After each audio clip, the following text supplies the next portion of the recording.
So I want to make a quick video on anyone that's struggling with porn addiction, NoFap, the urges, because I've been there so many times, right? You're doing well, you have this momentum, and you can equate this to urges to watch porn, urges to get sweets, urges to not do what you say you're gonna do, urges to sleep in, which I'm currently struggling with. I'm working on it. So yeah, you can equate this tool or what I've done to anything really. So you get an urge to watch porn, to download social media, to check you out. You either having a stressful moment, you're bored, you're in an environment that's just negative, and you start feeling these emotions. Emotions come up of just sedentary, like just sitting down, and you don't want to truly be in the moment. You don't want to feel how it feels being in the moment. You don't want to feel the uncomfortable emotions, because we know we're not. It's a simple matter of just practice, right? The same way we practice NoFap by not doing it and staying busy, we also need to practice staying in the moment and not being so busy. And that develops focus, I think, is if we can just sit for just even a few minutes every single day and just let our minds think, then when an urge pops up, we're more conscious and aware of that urge, that we can do something about it. Because, it comes in layers, urges. The first urge is a thought to search stuff up, or a thought to just ignore it and to keep scrolling, or to keep wasting time, or to keep feeling, or to keep feeling the emotions is a good thing, right? But to feel it unconsciously and to let it grow is a whole nother thing. I think feeling it consciously, not identifying with it, to see it as it is, to feel it, that makes it go full circle. But if we get caught up in the emotion and we don't learn to grow from it, that emotion can get out of control, because we keep feeding it energy. Whatever we focus on, it expands. We've all heard that saying, and it's something I'm trying to work on too, because I'm not perfect. I'm not preaching to be perfect, but what made me a tool to make me stay off of porn, which I hope, I don't have any urges to go back to it, because I think I switched in my brain that I'm not that person that does it. But in the beginning, it's always just catching it while it's small, catching the thought as soon as it pops up. Because we all know it grows and grows to the point where we get into a state of unconsciousness. And when we're in that state of unconsciousness, it's like game over.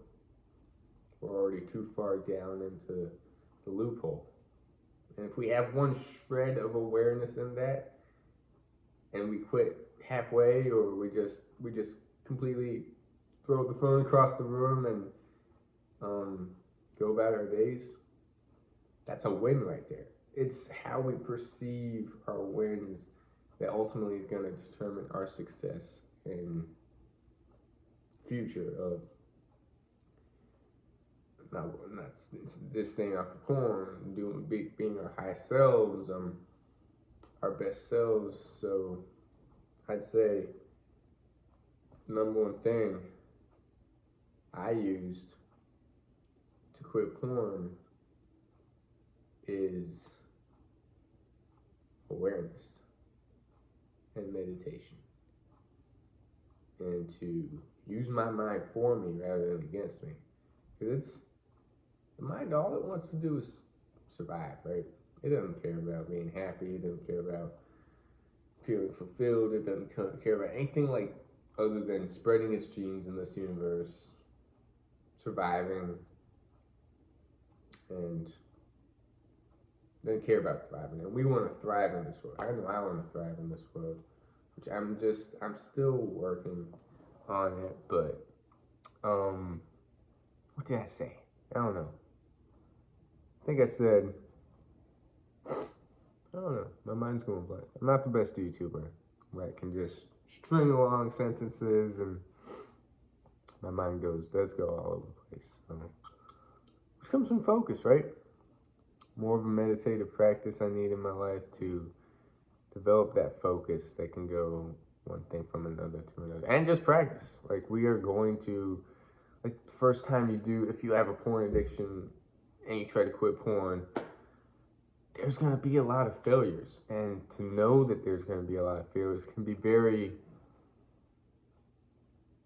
disappointing and, like, heart-wrenching. And it can make us feel down. But that down feeling, it's about being, like, celebrating the failures. Like, okay, I just went 3 days without watching porn. 3 days might not seem like much if we compare ourselves to all these YouTubers or all these people that they quit porn for years, or they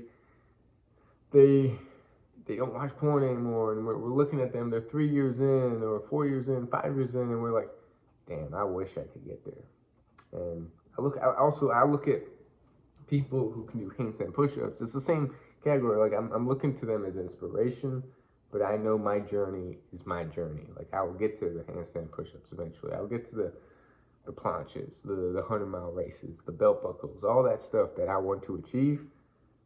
I'm not comparing my journey to their journey because it's two completely different things. But I'm taking the tools they say and kind of what works, what doesn't work. It's all just like trial and error. Like, okay, what worked this streak that's not gonna, and every streak is different. Life is different. Like, every day is different. We have to, like, have these tools, but, like, be able to maneuver, like, around what works, what doesn't work. Some days it'll work, some days it won't work. Weekends might require something else, and just being conscious and aware, I think, is everything. So, number one tool for life, for NoFap, for quitting porn, for quitting addictions, is a meditative practice, a meditation practice.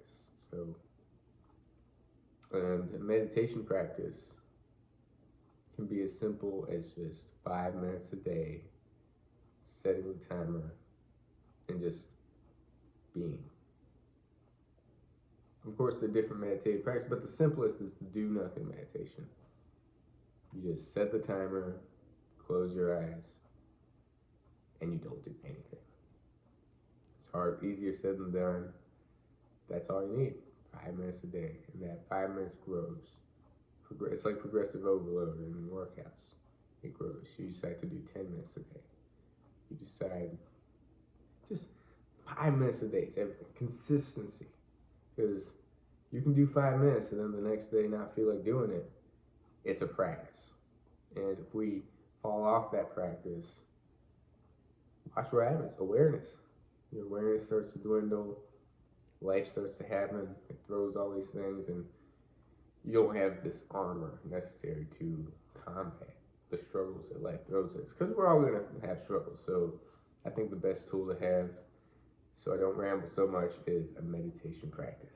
So let's go!